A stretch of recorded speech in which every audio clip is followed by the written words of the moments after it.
Political news, sports news, crime news કે તમારા રાજ્યના સમાચાર, હવે દરેક ખબર પર રહેશે અમારી નજર. ગુજરાતનો સર્વશ્રેષ્ઠ ન્યૂઝ ચેનલ.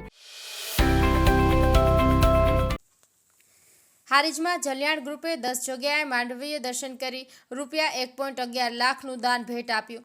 શહેરની દરેક માતાજીની માંડવીઓએ દાનવીર મિતેશભાઈ ઠક્કરનું ભવ્ય સ્વાગત કરાયું. હારીજ વિસ્તારમાં દરેક સમાજમાં જરૂરિયાતમંદને હંમેશા સેવા કાર્ય દાન આપવામાં અગ્રેસર રહેતા જલિયાણ ગ્રુપના મિતેશભાઈ પરશુરામ ઠક્કર 7મા નોરતે નગરની 10 જેટલી નવરાત્રિ મહોત્સવની માતાજીની માંડવીય દર્શનાર્થે નીકળ્યા હતા.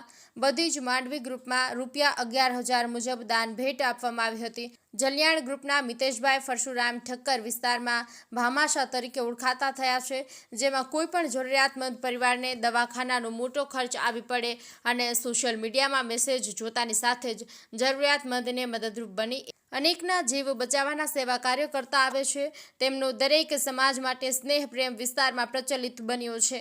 નવરાત્રિ પર્વમાં આઠમના રોજ હારીજ નગરની જલિયાણ સોસાયટી, અંબિકાનગર, દરજી સોસાયટી, રાવળવાસ, ટેકરા, નાના ગણપતિ મંદિર પોળ, મધુવન સોસાયટી, પટેલ લાઠી, ચિંતન બંગલોઝ, અંગેશ્વર ટાઉનશીપ, અમૃતપુરા વિસ્તાર જેવા 10 નવરાત્રિ પર્વની ગરબીઓમાં દર્શનાર્થે સાથે જલિયાણ ગ્રુપના શૈલેષભાઈ ઠક્કર, વર્ધીભાઈ ઠક્કર, ધર્મેશભાઈ ઠક્કર, નગરના કોર્પોરેટર્સ, યાર્ડના ડિરેક્ટર જીગરભાઈ મહેતા, નવલસંઘ ચૌહાણ, રમેશજી કે ઠાકોર, કનુભાઈ ઠાકર તેમજ કનકસિંહ વાઘેલા, મનુભાઈ પ્રજાપતિ, રવિભાઈ ઠક્કર, જગદીશભાઈ પરમાર, બાકાભાઈ રાવળ, શ્રી જલારામ સેવા સમિતિના હિતેશભાઈ ઠક્કર વગેરે કાફલો મોટી સંખ્યામાં સાથે જોડાયો હતો અને દરેક માતાજીની ગરબીએ ₹11,000 રોકડા આપતા કુલ ₹1,11,000નું માતબરદાન આપી દર્શન કરવાનો લાભ લીધો હતો. દરેક ગરબીઓએ સોસાયટીના રહીશોએ ભવ્ય સન્માન કરી માતાજીના જયઘોષ કર્યા હતા. કમલેશ પટેલ, પાટણ.